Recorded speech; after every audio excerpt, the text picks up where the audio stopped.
Hello किधर है? તમે ઘરે ફોન કર્યો તો ઘરે જાઉં ને? આ એટલે શું કરે? તૈયાર થઈ ગઈ? હા, તમને કીધું ખબર પડી? હવારથી રૂમમાં સ્મેલ આયા કરતી હતી પરફ્યુમની એટલે. અરે એકચ્યુઅલી એમાં કેવું છે કે આપણી નિમિષા છે ને, નિમિષા, હા, એની બેબી ખરી ને જાગુ, જાગુ. એનું નક્કી થઈ ગયું હા પેલા રાજકોટ વાળા છોકરા સાથે. અરે વાહ. એટલે પણ મને એમ થાય કે આ જાગુ ખરી ને, હા, એને કશું રાંધતા આવડતું નથી. તે તને જાણે બહુ આવડે. હલો, શું કહો છો?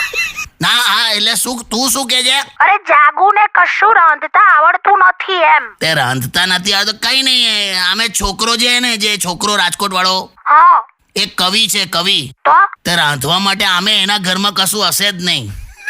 પણ જોને ક્યાં છે બિચારા કલાકારોની કિંમત ક્યાં છે? શું યાર તમે તો. અચ્છા સાંભળો, હા, હું છે ને આ નિમિષાના ઘરે જઉં છું સામે, અને આજે છે ને કંકોત્રી ને બધું લખવાનું છે. અરે વાહ, કંકોત્રી લખવાની છે.